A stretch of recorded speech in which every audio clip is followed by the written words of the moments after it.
Muita gente já ouviu falar da história do Césio-137 em Goiânia, ainda mais agora com séries e documentários sobre o assunto. Mas olha, por trás de todo o drama, que é real e trágico, existe uma outra história. Uma história de engenharia, de física e de uma cadeia de falhas que raramente é contada em detalhes. É exatamente essa análise técnica que a gente vai investigar aqui para entender ponto a ponto como tudo aconteceu. E a pergunta que guia a nossa análise é essa aqui. É quase um paradoxo, né? Um equipamento feito para tratar pessoas, para salvar vidas, como ele se transforma numa arma de contaminação em massa?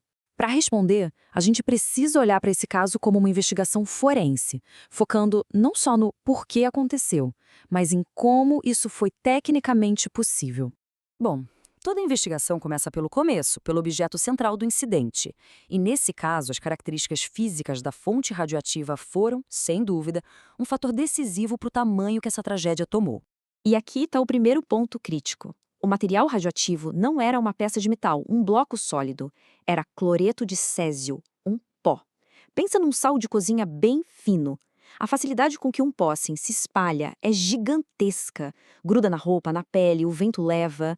Essa forma física foi o que permitiu que a contaminação se alastrasse de um jeito tão rápido e silencioso. Agora vamos falar da potência. 50 terabequerels. É um número que talvez não diga muito, mas, para a gente ter uma ideia, é uma atividade radiativa altíssima. Era uma quantidade de energia letal concentrada em só 19 gramas daquele pó. Um poder de destruição imenso numa quantidade muito, muito pequena de matéria. E o que esse pó emitia? Basicamente, dois tipos de radiação. A primeira é a radiação beta. São partículas, elétrons em altíssima velocidade, que não conseguem atravessar muita coisa. Uma folha de alumínio já consegue barrar. Mas o perigo maior vinha da outra, a radiação gama. Essa não é uma partícula, é uma onda de energia pura, tipo um raio-x milhões de vezes mais potente, que atravessa paredes, concreto, aço. A fonte emitia as duas ao mesmo tempo, sem parar. Ok, então a gente tinha um material extremamente perigoso. Mas ele só se torna uma ameaça real quando as barreiras de segurança falham. E em Goiânia, não foi uma falha. Foi uma sucessão de falhas, uma verdadeira cascata de erros. E aqui a gente vê essa sequência que parece um roteiro de filme de desastre. Primeiro, o equipamento foi simplesmente abandonado. Depois, uma falha total de segurança física, não tinha nenhum cadeado. Em seguida, uma falha de controle. Ninguém sabia que aquela fonte estava ali, perdida. E, por fim, o resultado de tudo isso. A violação da blindagem com ferramentas comuns, um martelo e uma chave de fenda. Foi um efeito dominó perfeito. Esse ponto é chocante pela simplicidade.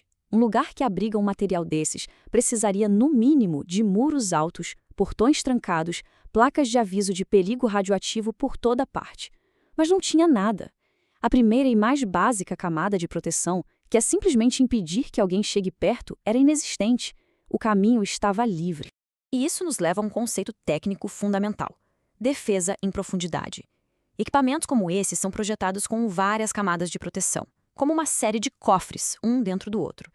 Tem a cápsula de aço que guarda o pó, depois uma blindagem de chumbo e aço, e tudo isso dentro da estrutura da máquina. O desmonte manual foi quebrando cada uma dessas barreiras, uma por uma. Foi a destruição da última linha de defesa da engenharia. E com a contenção rompida, o pó foi liberado.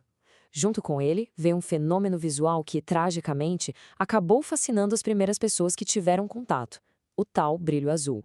Essa famosa luz azul não era a radiação em si, era a prova da radiação. O nome desse fenômeno é efeito Cherenkov. Ele acontece quando as partículas beta, que são super rápidas, viajam através do ar mais rápido do que a própria velocidade da luz naquele meio. É como se fosse um boom sônico, só que luminoso. Um sinal visual da ionização violenta e letal que estava acontecendo ali. A ironia dessa história é brutal. Aquela beleza, aquele brilho que parecia mágico, era na verdade o alarme mais claro da natureza. Estava literalmente gritando perigo mortal. O que fascinava as pessoas era justamente o que estava destruindo as células do corpo delas. E qual foi o resultado final da dispersão desse pó? 6.000 toneladas de lixo radioativo. E quando a gente fala isso, não é só o equipamento. Estamos falando de terra, concreto de casas e prédios demolidos, carros, móveis, roupas, absolutamente tudo que o pó tocou teve que ser recolhido, colocado em contêineres e isolado para sempre. Mas tragédias dessa magnitude forçam a evolução. A análise de cada uma das falhas de Goiânia gerou um legado importantíssimo em tecnologia e em protocolos de segurança radiológica que usamos até hoje. Cada erro que a gente viu gerou uma solução. A falha de rastreabilidade levou à criação de sistemas de controle eletrônico muito mais eficazes. A falha de segurança física resultou em protocolos muito, mas muito mais rígidos. E para evitar que fontes fiquem órfãos, que é o termo técnico para fontes perdidas ou abandonadas, como a de Goiânia, as normas de controle se tornaram globais e extremamente rigorosas. É crucial entender isso. Muitas das normas, tecnologias e procedimentos que são padrão hoje na indústria, em hospitais e em qualquer lugar que use fontes radiativas, foram, de certa forma, escritos com as lições de Goiânia. A segurança moderna é uma resposta direta a essas falhas sistêmicas do passado. E isso nos deixa com uma última pergunta para pensar. A tecnologia evoluiu, os protocolos melhoraram, mas um acidente como o de Goiânia se tornou impossível hoje em dia ou apenas muito improvável? Será que a tecnologia sozinha consegue eliminar completamente o risco do fator humano? É uma discussão importante e que, na verdade, continua aberta.